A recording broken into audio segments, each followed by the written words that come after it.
रुकिए भैया के लाइव आ जाते हो जाते।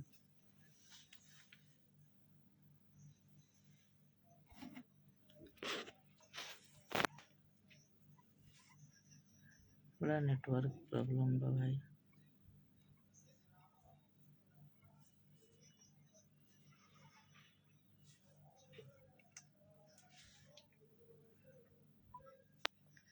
नेटवर्क थोड़ा प्रॉब्लम है, क्षमा चाहेंगे जितने सारे भाई जुड़े हुए थे। फिर से आप लोग जुड़िए, प्रयास करिए। फिर से मेरा प्रणाम है। थोड़ा नेटवर्क प्रॉब्लम इशू हो गया था, इसीलिए कट गया था। क्षमा चाहेंगे आप सभी से, जितने सारे भाई हमारे देख रहे हैं, गार्जियन सभी लोग देख रहे हैं। तो आज गाना रिलीज हुआ है, मगह में जगह। मगह में जगह पसंद कर छौड़ी बनवा दे बिल्डिंगवा के। आप सभी गाना के ज्यादा से ज्यादा सपोर्ट करिए। गुड्डू जी, रघवेंद्र जी, दीपक जी, सुजीत कुमार जी, सब भाई क्षमा चाहम, थोड़ा सा नेटवर्क प्रॉब्लम के वजह से कट गई है लाइव। तो आप सब जुड़ी और आशीर्वाद के तौर पे फिर से आप सब शेयर करी।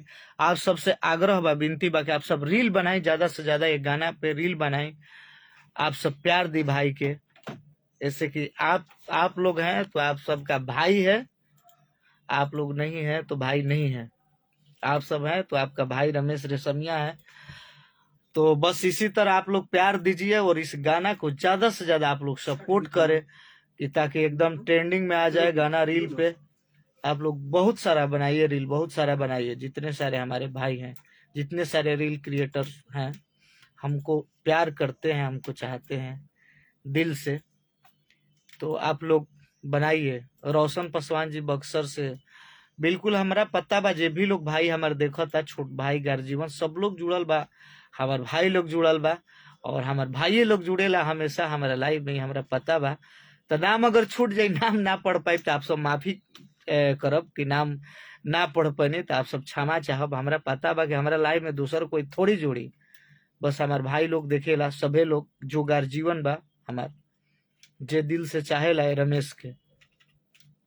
तो आप सब, जिला कटिहार से सोनू पासवान जी हैं, कुमार साजन, दीपक कुमार जी हैं, सोनेलाल सवरिया हैं, सब भाई के स्वागत बा। आप लोग शेयर करी, दबा की लाइव के शेयर करी सब।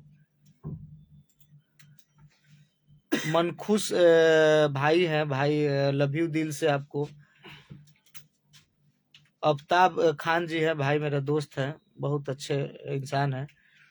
सोनेलाल सवरिया, आप सब शेयर करिए, जितने सारे भाई लोग जुड़ल बा देखा था सब लोग। गोविंदा पासवान जी, छपरा वाला पासवान जी, हेलो सर, मैं ठीक हूँ, आप बताइए। करण रॉय, मुकेश जी, रोहित पासवान जी, आप सब जितना हमारे भाई लोग जुड़ल बा, गर्जीवन लोग जुड़ल बा, आप सब शेयर करी भाई खातिर। और मगह में जगह बना देवे के बा। आप सब एक गाना के ज्यादा से ज्यादा प्रमोट करी, ज्यादा से ज्यादा आप लोग शेयर करी। मगह में जगह, रमेश रेशमिया ऑफिशियल से, दीपक पासवान जी छपरा से फुल सपोर्ट, लव यू। सब भाई लोग के बार बार हमार प्रणाम बा, जे भी लोग देखा था। मुकेश मनोरंजन सागर पटना बिहार से, सब भैया लोग के प्रणाम बा। जितना सारा हमार गार्जीवन लोग देखा था, छोट भाई देखा था, सबके आशीर्वाद बा। बड़ गार्जीवन जो भी लोग जुड़ल बा लाइव में, सब कोई के प्रणाम बा। और आप सभी गाना के ज्यादा से ज्यादा शेयर करी। मगह में जगह, मगह में जगह, आप सबके आशीर्वाद प्यार मिली। कंटिन्यू मगही सॉन्ग रही, कंटिन्यू मगही सॉन्ग आप सबके बीच हुई। टुनटुन पासवान जी नेक्स्ट सीएम, चिराग पासवान, बिल्कुल। अमरजीत जी, राजकुमार जी, कैसे हैं भैया? मैं ठीक हूँ बाबू, आप कैसे हैं? रोशन कुमार जी, मृत्युंजय कुमार जी, भाई प्रणाम। बिकू भारती जी, लव यू टू मेरे भाई छपरा वाला पासवान जी। राजा कुमार जी, सब भाई लोग के, सब लोग के स्वागत बा, दिल से लव यू बा, धन्यवाद बा। राहुल रंगबाज जी, जमुई जिला से, भाई लव यू। सुमन जी, सबके स्वागत बा, जे भी लोग देखा था। अभिषेक कुमार जी, आकाश जी, दया कुमार जी, हेलो। गोविंदा पासवान जी, आप सब शेयर करी भैया, लाइव के शेयर करी, जितना सारा लोग देखा था आप सब शेयर करी। और मगह में जगह गाना कि आप लोग सुनी और आशीर्वाद दी। थोड़ा सा चाहब हमारे रिकॉर्डिस्ट छोटे भाई विकास भारद्वाज जी हैं। देखिए भाई गाना हमेशा मेरा यहीं अभी रिकॉर्ड कर रहे हैं भाई, दिल से भाई के धन्यवाद। और तनी सा मगह में जगह सुना दो दबा के, आप सब शेयर करी भाई खातिरा।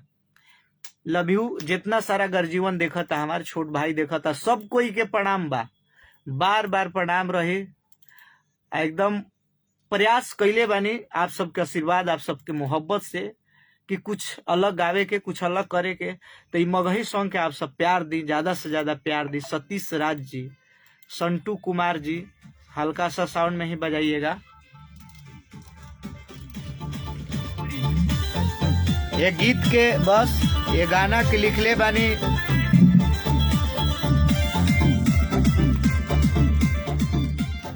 एक गाना के लिखले बानी हमारे प्यारे दुलारे मेरे भाई दीपक प्रियांशु जी और बड़े भाई जो हमेशा म्यूजिक देते रहते हैं हमारे लिए, चमन सिंह जी। छोड़ दीजिए और बजाइएगा तो मेरे फेसबुक पे कॉपीराइट आ जाएगा, म्यूजिक बजेगा तो क्षमा चाहेंगे।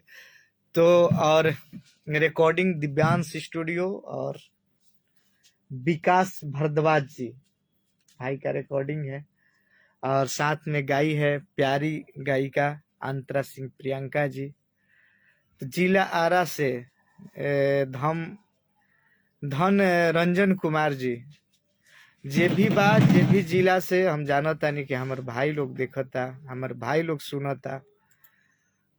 तो आप सब ये मगह के जगह धरा दी जा तनी बढ़िया से जो गाना रिलीज भइल बा, ये मगह के जगह धरा देवे के बा गाना के। आप सब इतना ही गाना के सपोर्ट करी, शेयर करी, रील बनाई, बजाई कि एकदम मगह में जगह धरा देवे के भाई गाना के। आप सब इतना आशीर्वाद दें। आज मजा आवता, हमारे इतना भाई हमारे गर्जीवन लोग जुड़ल बा। जियो, लव यू। कमेंट पढ़ के अच्छा लागता। सुधीर पासवान जी, रंजीत पासवान जी, छापरा जी, यदुवंशी पिंटू जी, छापरा वाले पासवान जी, सोनू कुमार जी, गोविंदा पासवान जी, धन रंजन जी, ध्यान जी, बिल्कुल, अनिल राज जी, संजय यादव जी, पंकज पासवान बिहार, सब भाई लोग के स्वागत बा। आप सब शेयर करी दबा के। राजू रसिया जी, जाइए ना, गाइए, कोई दिक्कत नहीं, आप गाइए। नहीं अब हम बढ़िया से बानी, हम ऐसा ही अपन भाई सब से बात करीला। हमरा हम कहीं रहब, हम लाइव आ जाए, भाई सबसे सही हम बात करीला। हम कोई टाइम टेबल नहीं देते हैं अपने भाई को लिए। हमको पता है कि जब भी हम लाइव आएंगे तो हमारा आशीर्वाद वैसा ही मिलेगा। ये नहीं है कि हम अगर बता के आए तो नहीं लाइव है। सारा हमारे भाई गार्जीवन सब लोग देखेला, हमेशा पसंद करेला, आशीर्वाद मिलेला। सुमन समरिया जी, थैंक यू मेरे भाई। डीजे अंकित जी, सब लोग के स्वागत बा। और फिर से आप सबके प्रणाम करब। रिकॉर्डिंग भी बा, तो आप लोग मगह में जगह एकरा के धराई गाना के इतना से शेयर करी कि दिल गदगद हो जाओ। सब कोई के फिर से प्रणाम बा। Love you.